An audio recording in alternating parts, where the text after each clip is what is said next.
Hi friends, இன்றைக்கி நம்ம ஒரு லஞ்ச் பாக்ஸ் ரெசிபி தான் பார்க்க போகிறோம். சோயா சங்க்ஸ்லாம் போட்டு புதினா புலாவ் எப்படி செய்கிறதுன்னு பார்க்கலாம் வாங்க. இதுக்கு தொட்டுக்கிறதுக்கு பார்த்திங்கன்னா கேரட் வெள்ளரிக்காய்லாம் போட்டு ரைத்தா தான் பண்ணியிருக்கேன். இப்போ வாங்க இதை எப்படி செய்கிறதுன்னு பார்க்கலாம். இப்போ ஒரு பாத்திரத்தில் தண்ணி கொதிக்க வச்சுக்கோங்க. அதில் 1 கப் அளவுக்கு சோயா சங்க்ஸ், அதாவது மீல் மேக்கர்னு சொல்லுவாங்க, அது வந்து 1 கப் அளவுக்கு எடுத்திருக்கேன். நான் வந்து சின்ன சைஸில் இருக்கிறது எடுத்திருக்கேன், நீங்கள் பெரிய சைஸில் இருக்கிறது கூட எடுத்துக்கலாம். இது ஒரு 5 நிமிஷத்துக்கு கொதிக்க விட்டுட்டு ஸ்டவ் ஆஃப் பண்ணிவிடுங்க. இது அப்படியே ஒரு 5 மினிட்ஸ்க்கு விட்டுட்டு இது தண்ணி எல்லாத்தையும் வடித்து எடுத்து வச்சுக்கலாம். இப்போது ஒரு மிக்ஸி ஜார் எடுத்துக்கோங்க. அதில் 2 கைப்பிடி அளவுக்கு புதினாவை நல்லா அலசிட்டு எடுத்துக்கோங்க. ஒரு கட்டு புதினா எடுத்திங்கன்னா சரியாக இருக்கும். இது கூடவே 2 துண்டு இஞ்சி, 4 பல் பூண்டு சேர்த்துக்கோங்க. சின்னதாக இருந்தால் 8லேருந்து 10 பல் சேர்த்துக்கோங்க. ஒரு 5 பச்சை மிளகாய் சேர்த்துருக்கேன். காரத்துக்கு பச்சை மிளகாய் மட்டும்தான் நம்ம சேர்க்க போகிறோம். அதனால் இந்த அளவுக்கு சேர்த்திங்கனாலே மைல்டான காரம் தான் இருக்கும்.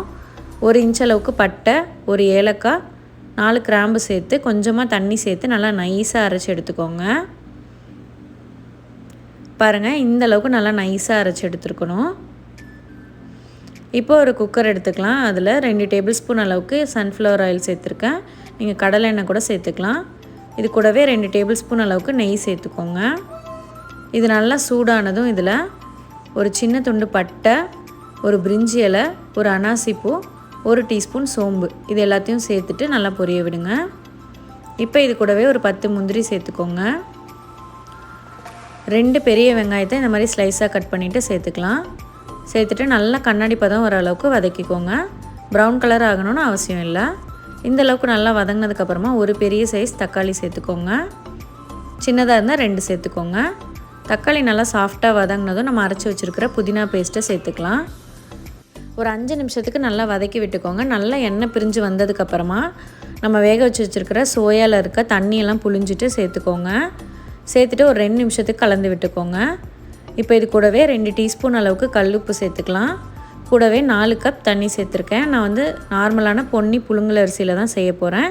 அதுக்கு 4 கப் தண்ணி எடுத்திருக்கேன். 2 கப் அரிசிக்கு 4 கப் தண்ணி சேர்க்கணும். பாஸ்மதி ரைஸ் எடுத்தாலுமே நீங்கள் வந்து 4 கப் தண்ணி சேர்த்தா தான் சரியாக இருக்கும். ஏன்னா இந்த மசாலா வந்து ட்ரையாக இருக்குது. அரிசி வந்து பார்த்திங்கன்னா ஒரு 20 நிமிஷத்துக்கு நல்லா ஊற வச்சுருந்தேன். அதில் இருக்க தண்ணியெல்லாம் வடிச்சிட்டு சேர்த்துக்கோங்க. தண்ணி நல்லா கொதித்ததுக்கப்புறமா அரிசி சேர்த்திங்க அப்படின்னா உங்களுக்கு நல்லா வெந்து வரும். இப்போ இதை மூடி போட்டு மூடிட்டு ஒரு 2 விசிலுக்கு மீடியம் ஃப்ளேமில் வேக வச்சுக்கோங்க. 2லேருந்து 3 விசிலுக்கு வேக வச்சுக்கலாம். நல்லா வெந்ததுக்கப்புறமா ப்ரெஷர் அடங்கினதும் ஓப்பன் பண்ணுங்கள். பாருங்கள், ரைஸ் வந்து சூப்பராக வெந்திருக்கு. நல்லா உதிரி உதிரியாக வந்திருக்கு. இப்போ இதை லைட்டாக இந்த மாதிரி கலந்து விட்டுக்கோங்க.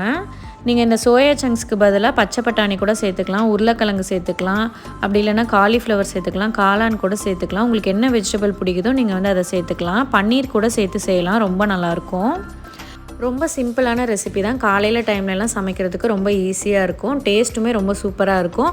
நீங்களும் இந்த ரெசிபியை கண்டிப்பாக ட்ரை பண்ணி பாருங்கள். ட்ரை பண்ணி பார்த்துட்டு எப்படி இருந்துச்சு அப்படின்னா எனக்கு கமெண்ட்டில் சொல்லுங்கள். தேங்க்யூ ஃப்ரெண்ட்ஸ், பாய்.